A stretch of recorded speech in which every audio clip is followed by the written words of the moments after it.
Magluto ko karon og ginger beef stir fry with snappy asparagus. So butangan na ko ni siya og oil gamay.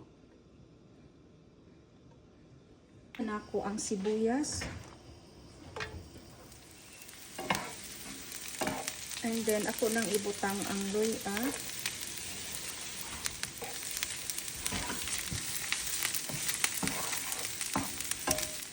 And then spring onion.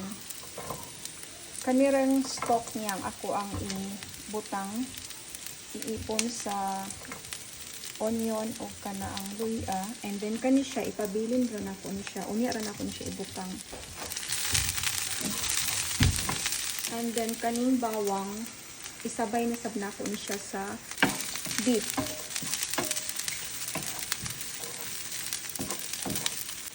So ako siyang tanggalon.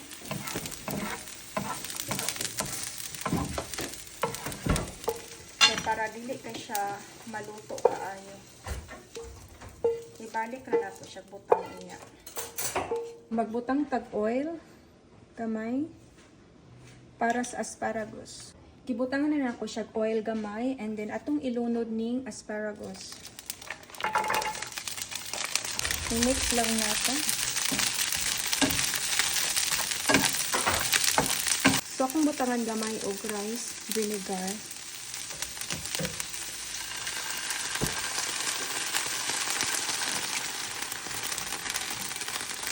And then gamay ni salt. Then i-mix.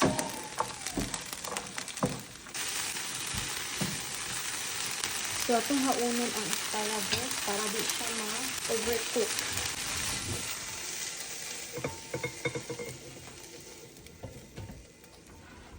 Iset aside lang nato ning asparagus. And then magbutang tagamay og oil dinhi sa same pan lang gihapon para sa beef. So ato nang ibutang ang beef, nakamarinate na ni siya, na siya cornstarch, flour, and then na siya salt, soy sauce, oyster sauce, and then gimixed lang siya. So ako na ni siyang i-fry. Nakamarinate na siya ganina.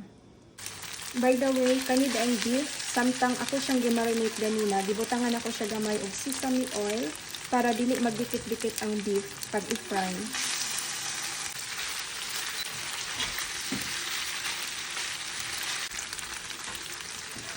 Butangan ako gamay sugar.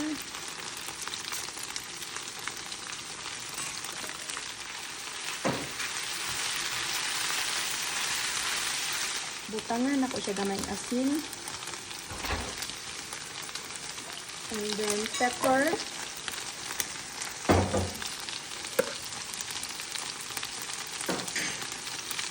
Mix. And then ibutang na nato ang bawang. Wala na ako gi-apil ang bawang kanina kay isagol na ako siya sa beef. And then mix.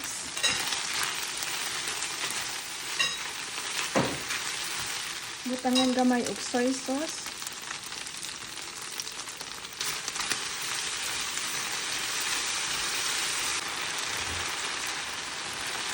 Oyster sauce.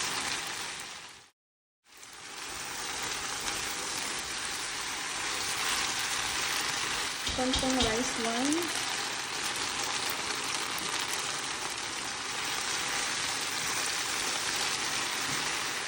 Butangan na ito gamay og beef broth. Then i-mix lang nato.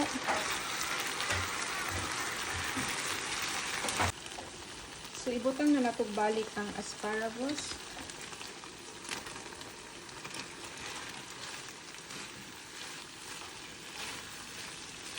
And then pag ako ang gigisa nga ginger and spring onion and also onion. Butang na nato. And then last,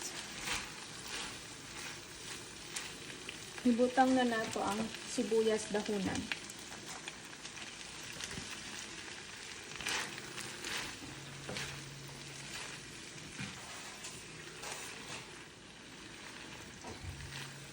Butangan na to gamay, magic sarap.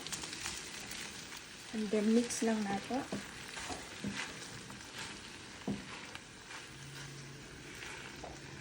Butangan na to og roasted sesame seeds. Sobra na ko ni siya katong nagbiko ko. So butangan na to ni gamay. So luto na ang atong ginger beef stir fry with snappy asparagus.